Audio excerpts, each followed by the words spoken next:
Hey canners, welcome back to Stacey Can Can. Today I am making apple butter.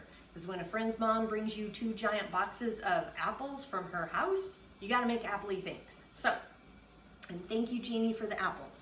So these are a baking apple. I forgot what kind they are, but you need about 4 pounds for this recipe. You can use a variety, any type of apple will work. These are baking, I forgot the name of them, but you can use Granny Smith's, so those are a little firmer apples, etc. It just doesn't, it really depends on you. It doesn't completely matter. You're gonna need 2 cups of water. You're gonna need, it says 4 cups of sugar. I modify the sugar. It says to not, but I'm gonna, because it's me.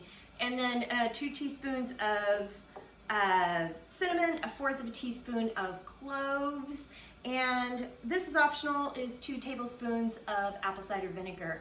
And it's just because when I've taught some other people how to make this, we've done it with the vinegar and without, and as somebody had mentioned that when you add the vinegar, it makes the apple butter shout, and I loved that little adjective for this, describing it, so you can use your own judgment there. Tools you're gonna need your funnel, you'll need your ladle, we will be bubbling, and your Headspace tool, your jar lifter, and your lid lifter, plus a food mill, or this is called a Chinois, and it's French. It's either Chinois or sheen-waa. Anywho, I think it's Shin. I don't remember. Anywho, sheen-waa maybe, whatever. But this was my grandmother's. I like it better than a regular food mill. Sometimes they might have a juicer or something to pulp it out of, so maybe you have something electronic, it's up to you, but this is what I prefer when I'm making apple butter. Partly because you don't have to peel these or core these. You can if you want, because when you put it through a food mill or process it through something like this, it takes all the seeds out, etc. So you just get the nice beautiful pulp for your butter. So that's what we're using today, and let's get to canning. So when you're chopping up the apples, you just want to simply just do a quick little, I just cut them into small little quarter-y pieces like so, just because they cook faster. And that's all you do, and then you throw it into the pot. So the apples have been boiling for about, not high boil, but I'm just cooking them until they're soft. And a lot of them look smushy, some of them, I'm doing a quick double check to make sure there aren't any bones in them. So when you run them through the food mill, it's nice and pulpy. I'm gonna give it another second or so. I'm gonna do a quick spoon test to make sure it mounds on a spoon. That's as thick as I would like it to be, which is great.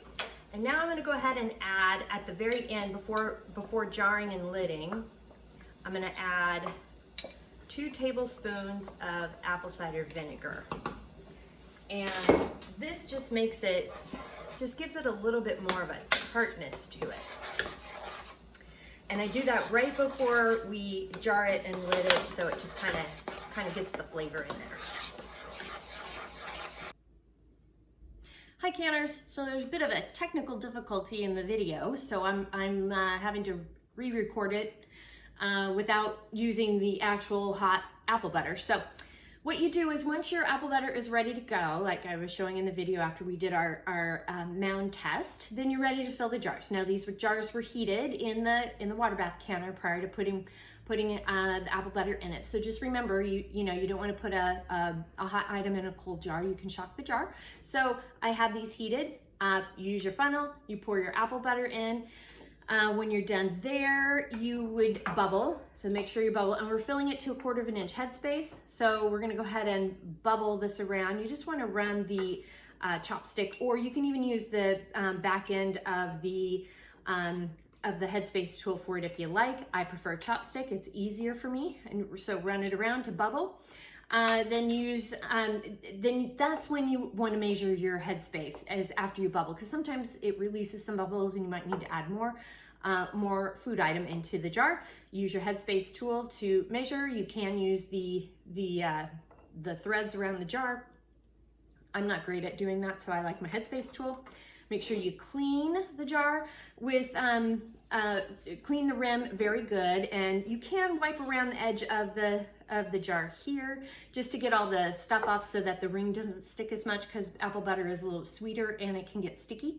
And then use your lid lifter. I do have the lids heated when I do butters and jams, so you'd use your lid lifter after you clean the rim and place it on there, and just do a nice little hand tightening. Not too hard, just gentle enough, and then you'll place it in the canner and get ready to process these jars for 10 minutes. Timer has gone off. We're going to carefully lift the lid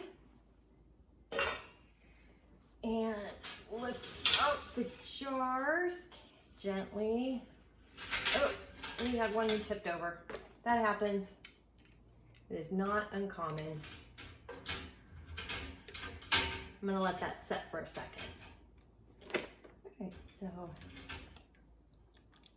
here's our apple butter. Hee hee.